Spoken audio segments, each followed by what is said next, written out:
Manche déchaînée jusqu'à la mer Méditerranée bien agitée, ça a soufflé sur le littoral français. À Dunkerque, avec des rafales à près de 110 km/h, pour se promener sur la jetée, il fallait s'accrocher. C'était dur, le vent il est contre nous et on peut presque pas avancer. La première fois que je vois ça et c'est impressionnant. En Gironde, des rafales jusqu'à 132 km/h ont été enregistrées.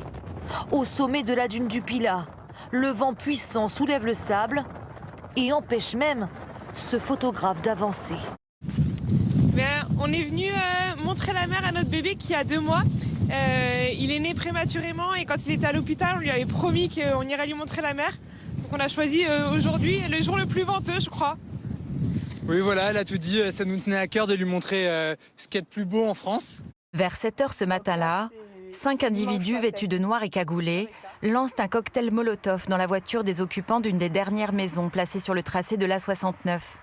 Dans leur fuite, les agresseurs aspergent d'essence l'un des locataires, utilisent des gaz lacrymogènes avant de revenir mettre le feu au portail.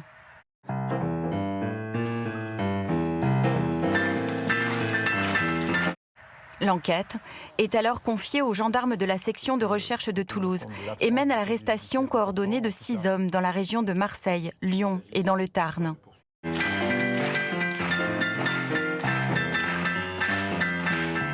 Le 6e individu, gérant d'une société en charge du gardiennage du chantier, a été placé en détention provisoire. L'homme de 51 ans admet avoir organisé les agressions. Initiative personnelle ou commanditée, les opposants à l'A69 s'interrogent.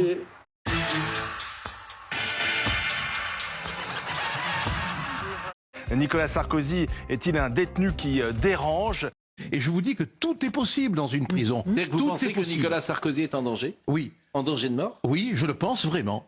Ce qui gêne, c'est que Nicolas Sarkozy bouge encore. Et vous voudriez non seulement sa condamnation pénale, mais vous voudriez aussi sa mort civile. C'est pas le propos. Aucun risque pour Nicolas Sarkozy, vous le dites clairement, il ne peut rien lui arriver. Eh ben, très clairement aujourd'hui, sauf si les services secrets libyens envoient un drone pour essayer de récupérer potentiellement l'argent que Nicolas Sarkozy aurait ou pas détourné, parce que finalement ça c'est pas notre sujet. Je veux dire, il est toujours présumé innocent des faits qui lui sont reprochés. Mais très sincèrement, aujourd'hui à l'intérieur de la prison de la Santé, que voulez-vous qu'il lui arrive ?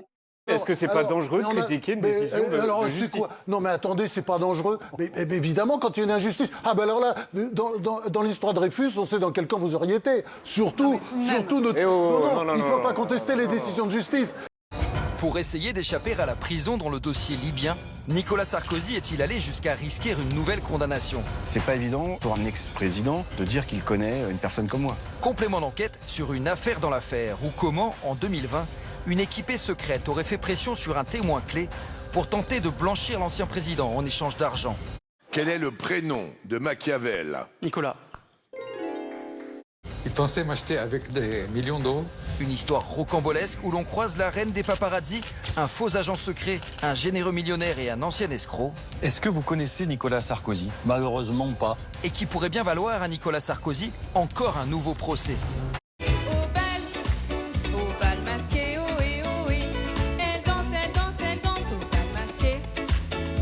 L'été 2020, il y a eu beaucoup de gens qui m'ont approché pour savoir si j'étais toujours en contact avec Takieddine.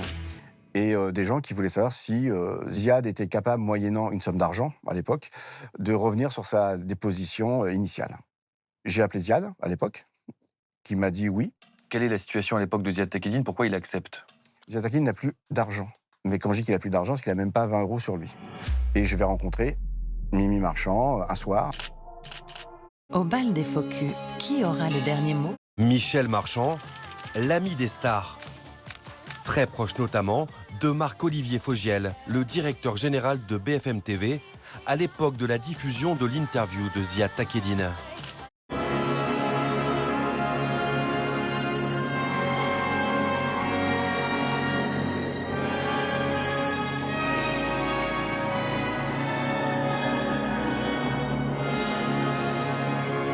Il y a dans ce livre une information explosive, puisque selon une histoire que raconte Philippe de Villiers, au terme de cette histoire, telle que la raconte Philippe de Villiers, Vincent Bolloré pourrait aller en prison. On dit oui! Qu'est-ce qu'il nous a dit? Vincent Bolloré dit « Ta parole manque, elle est attendue ». Vincent Bolloré, qui va taper à la porte de Philippe de Villiers. Et Philippe de Villiers, modeste, parce qu'il est modeste, Philippe de Villiers, lui répond « Je ne suis pas un homme de télévision, je ne suis ni chroniqueur ni éditorialiste. » Parce que Vincent lui propose de faire une émission de télévision. Et Vincent répond à Philippe, c'est Philippe de Villiers qui raconte, eh bien, on inventera une formule où tu seras les deux. Mais c'est Laetitia. Ah mais c'est pas possible.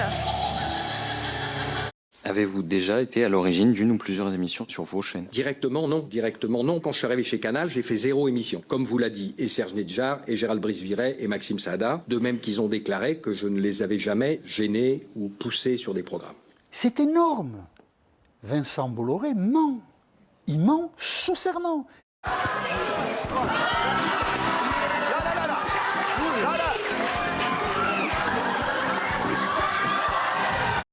C'est un article du code pénal, 5 ans de prison, 75 000 euros d'amende, ils s'en foutent. 5 ans de prison, c'est autre chose.